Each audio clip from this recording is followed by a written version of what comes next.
Kahalal Yahweh, Bahasham, Yahweh Shai, Bahasham, Raka Kodash.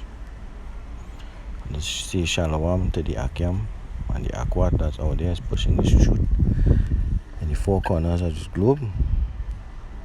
I also want to say Shalom to the elders and the apostles of GMS who continue to rule and also continue to lead us in the spirit. You know, they are the only ones that have the truth from day one, and they still have the truth. So they're dealing with the spirit. Alright, yeah, start again from Trinidad. Another lesson. This one is the separation at the end. A lot of precepts here, but I'm gonna just pick a couple just to see the point I want to see. Right, so first of all, the first point is Deuteronomy chapter 7 verse 6. For thou art an holy people unto the Lord thy God. The Lord thy God hath chosen thee to be a special people unto himself above all people that are upon the face of the earth. So straightforward, we don't even have to break it down. It's telling you here, right, that the Most High chose a holy people. Holy really means separate. So a separate people, a special people unto himself above all people that are upon the earth. Right?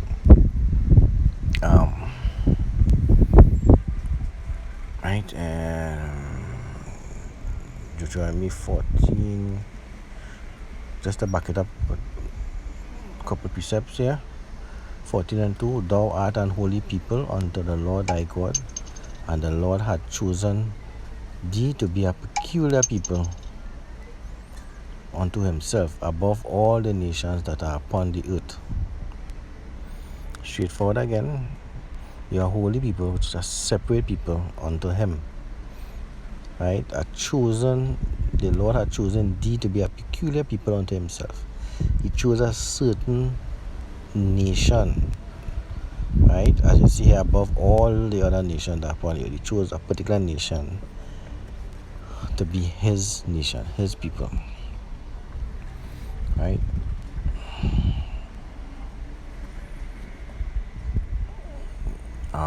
Just one more precept on that, because you know the churches and everybody teach otherwise, that he came for everyone, and this is not so. Right, this is Matthew 1:21.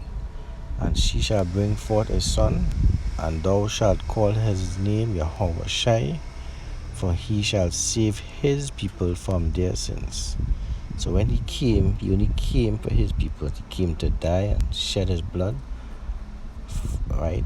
Sacrifice himself for his people, for the sins of his people. Right? So now we establish that he has a special people. It's not everyone, it's not all nations. Right? And his people, right through the entire book. This book is holy book. It's the Holy Bible. That means a separate book. It's the separation. That means it's not, this book is not for everyone. It's only for a certain people. Right? So I'm gonna jump across Exodus 8:21. Right? This is just a couple things I pulled out there from the plagues. So verse 21, Exodus 8:21. Else if thou wilt not let my people go, behold, I will send swarms of flies upon thee, and upon thy servants, and upon thy people, and into thy houses, and the houses of the Egyptians shall be full of swarms of flies, and also the ground whereof they are. And I will sever in that day the land of Goshen, in which my people dwell, and no swarms of flies shall be there, to the end thou mayest know that I am the Lord in the midst of the earth. Right? So you're going to send one of the plagues here to Pharaoh, which is a swarm of flies. And here he said he will sever, which is to cut or separate basically the land of Goshen away from the land of Egypt. Right? And he said, in which my people dwell, that no swarms of flies shall be there. So it flies all over the entire region of Egypt. And one little part of Egypt, there were no flies that is going to be there, because that is where his people was. Right? So they're showing you here that he separate them. Right? Going forward, there's Exodus 9, starting from 4. And the Lord shall sever between the cattle of Israel and the cattle of Egypt. So he separate. They are all one cattle, but he separate the Israel cattle, because Israel is live off of that, right? Against the cattle of Egypt, because he's about to send a plague that is going to kill all the cattle of Egypt. So he separate them, and there shall nothing die of that is the children of Israel. So none of the cattle, or nothing at all of Israel, the children of Israel, his people, shall die of this plague. Only the Egyptians' cattle and beasts shall die, right? He separate that there. Verse 5, and the Lord appointed a set time, saying, tomorrow the Lord shall do this thing in the land. And verse 6, and the Lord did that on the tomorrow, and all the cattle of Egypt died, but of the cattle of children of Israel died not one. So you see, he separate them there. He separate his people, his chosen people. Oh, I should jump down here. 22. Exodus 9 and 22. And the Lord said unto Moses, stretch forth thine hand toward heaven, and there may be hail in all the land of Egypt. So you see that? He's going to put on another plague on the Pharaoh, the hail, right? And he's going to put maybe hail in all the land of Egypt, upon man and upon beast, upon every herb of the field throughout the land of Egypt. Right? And Moses stretched forth his rod toward heaven, and the Lord sent thunder and hail, and the fire ran along upon the ground, and the Lord rained hail upon the land of Egypt. Right? So he had rain hail.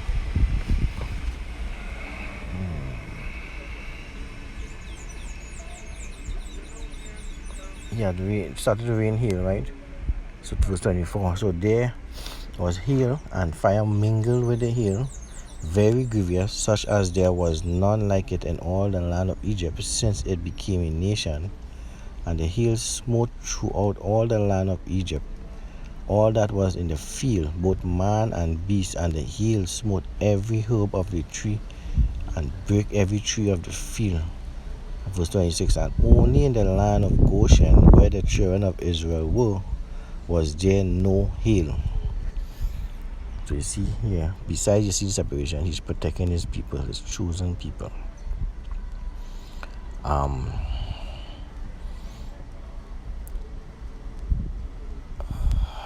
Precept now come to mind here. Right, he separated his chosen people. Right? So Exodus 10. So start from 21. And the Lord said unto Moses, stretch out thine hand toward heaven, and there may be darkness over the land of Egypt, even darkness which may be felt.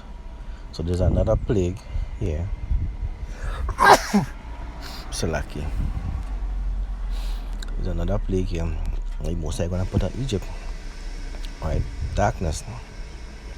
Verse 22. And Moses stretched forth his hand toward heaven, and there was a thick darkness in all the land of Egypt for 3 days. Verse 23. And they saw not one another, neither any rose from his place for 3 days, but all the children of Israel had light in their dwellings. Right? Because there's basically nothing that the Most High cannot do. And you see the separation here. Give them darkness, and they kept light in Goshen. Right? So you see the separation. You see where he treated his people different, because that's his people. Exodus 11 and 7. But against any of the children of Israel shall not a dog move his tongue against man or beast, that he may know how that the Lord doth put a difference between the Egyptians and the Israel. This is just before he do the last plague, where he's gonna kill the firstborn of every child, child in Egypt, right? And if you didn't have the lamb's blood on your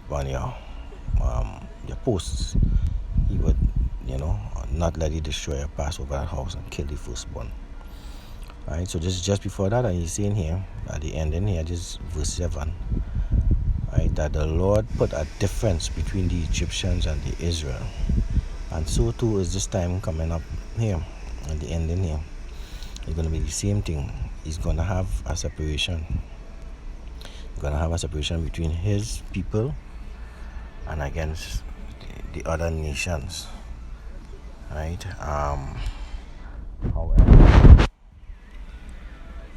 However, out of his people, his people are the Jakes that we know of this land, wicked people. They turn their backs away from him.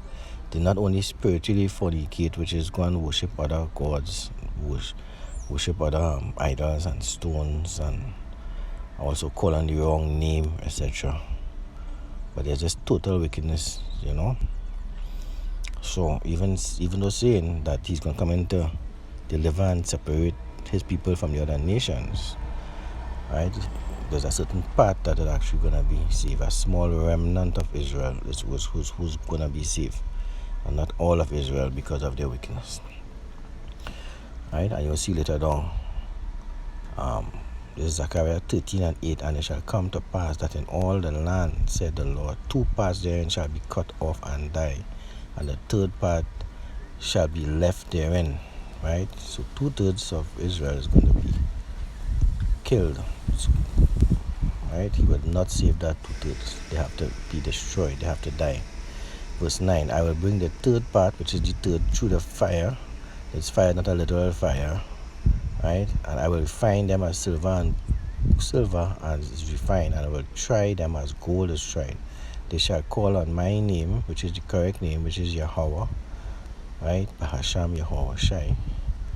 And I will hear them. I will say, it is my people, and they shall say, the Lord is my God. Right? So, even though I'm saying there's a separation of Israel versus the other nation, there's another separation of 2/3 versus 1/3.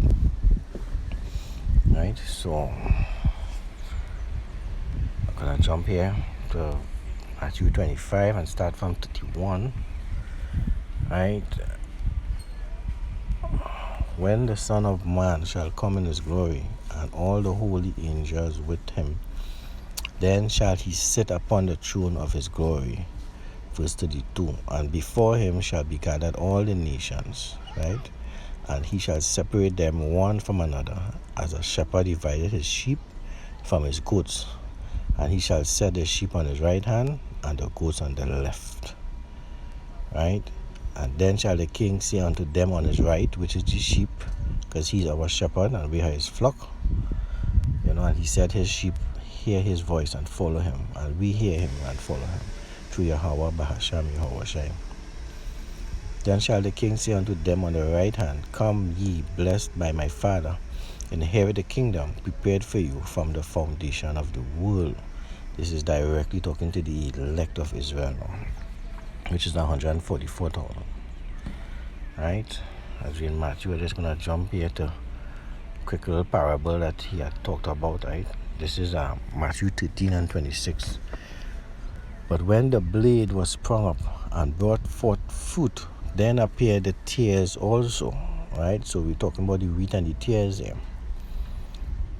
Right? So the servants of the household came and said unto him, Sir, didst not thou sow good seed in thy field? From whence then had it tares? So he said, we only sow good seed. Why the tares came out? And it's just like I was saying, the tares is not only other nations, but it's also the 2/3, because he planted good seed, which is people initially was good, right? Because everything the Lord do is perfect. But of course, out of the good seed came tares, which is 2/3 as well, right? And he said unto them, an enemy had done this, right? The enemy, Esau, had done this, or to the two-thirds, or to the good seed, where basically they led them astray, to follow idols and other forms of worship, and it turned their back and spiritually fornicate against the Most High, right? Verse 28 again. The servant said unto him, will thou then that we go and gather them up? Right? And he said, no, lest while ye gather up tares, you root up all the wheat as with them as well. Right? So he's saying that basically that was to be done, it would have been done before. But coming on to the end here now, when he's ready, he's coming to reap the wheat. Right? He's going to have a separation between the wheat and the tare. Right? So verse 30, let both grow together until the harvest, and in the time of harvest. And I will say to the reapers, gather ye together first the tares, and bind them in bundles to burn them, and gather the wheat into my barn. Right? So he's saying, coming on the end in here, there's going to be a separation where he's going to, just like the sheep and the goats, he's going to separate the wheat and the tares. He's going to first get the tares and burn them. Right? And then the barn then come the wheat that is going to gather into the barn, which is into the new kingdom. Right? And he said here, let them go together, which is what's happening right now, because right now it's the good and the evil that's upon this earth right now that's together. Right? So jump in here now to 37. And he answered and said unto them, he that soweth the good seed is the Son of Man. Right? The field is the world. That is the field that all the seed was planted. The good seed are the children of the kingdom, but the tares are the children of the wicked one. Right? So the tares are the children of the wicked one. The enemy that sowed them is the devil. So the devil is the wicked one. Who is the wicked one? According to Job 9, is the Esau. The earth was given into the hand of the wicked. Right?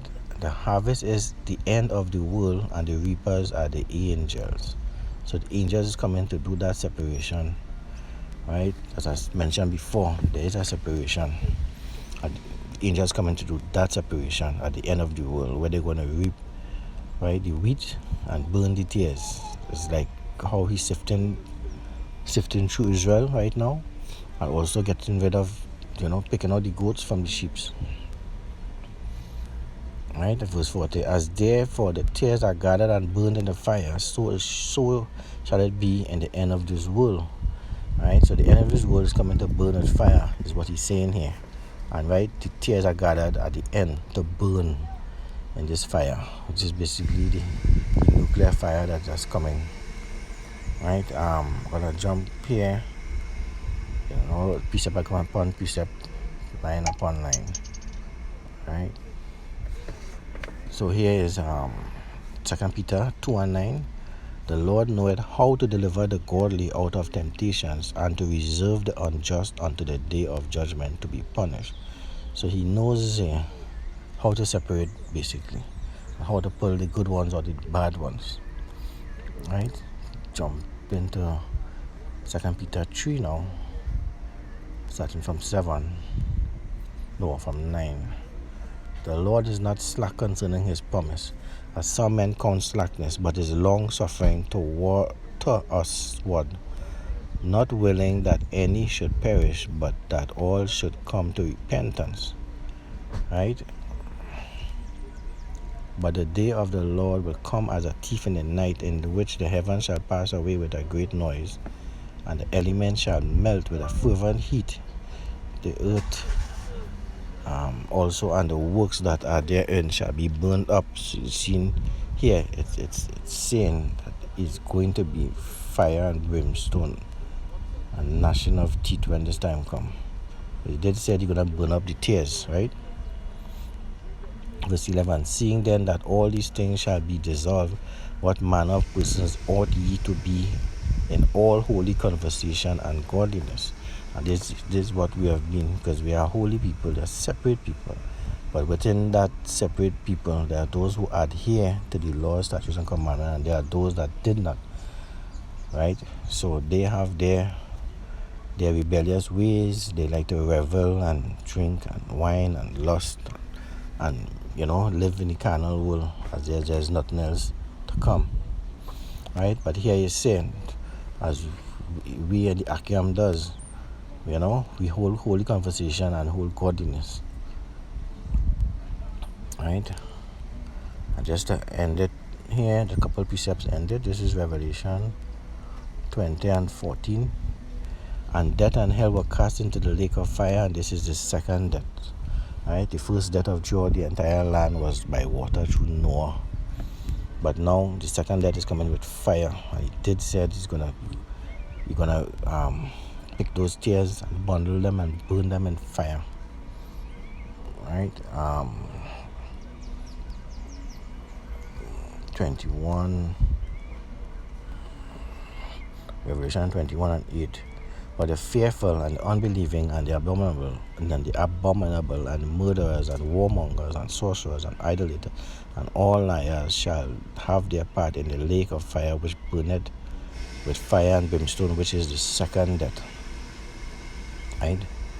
So confirm there again that we're gonna have that second death, and it's by fire. Right? This is Revelation 2:11. He that have an ear, let him hear what the Spirit said unto the churches. He that overcometh shall not be hurt of the second death. So you see the separation, like what he did in Egypt with the plagues, and he put darkness throughout the land, but yet kept light on Israel. He gave them swarms of flies, but yet he kept them away from, and the same thing he's gonna come in and do here now. But everybody's gonna burn in that lake of fire. The elect, the one turn is gonna be saved. Alright, and just to close it off here, this is 2 Peter 3:11. Seeing then that all these things shall be dissolved, what manner of persons ought you to be in all holy conversation? Or verse 12, looking for and hasting unto the day of the coming of God, wherein heavens being on fire shall be dissolved, and elements shall melt with fervent heat. Right? Nevertheless, we, according to his promise, look for new heavens and new earth, wherein dwelleth righteousness. And this is what the Akiams are looking for, because this world is not our world, it's not our time. Right? As he said, Jacob is to follow. It's in 2nd Ezra. Right? Now it's Esau's time, Esau's world. So it makes no sense for us to want to stay here at someone else's world. We have to do that in our world. And with that, I want to say shalom. Until the next time.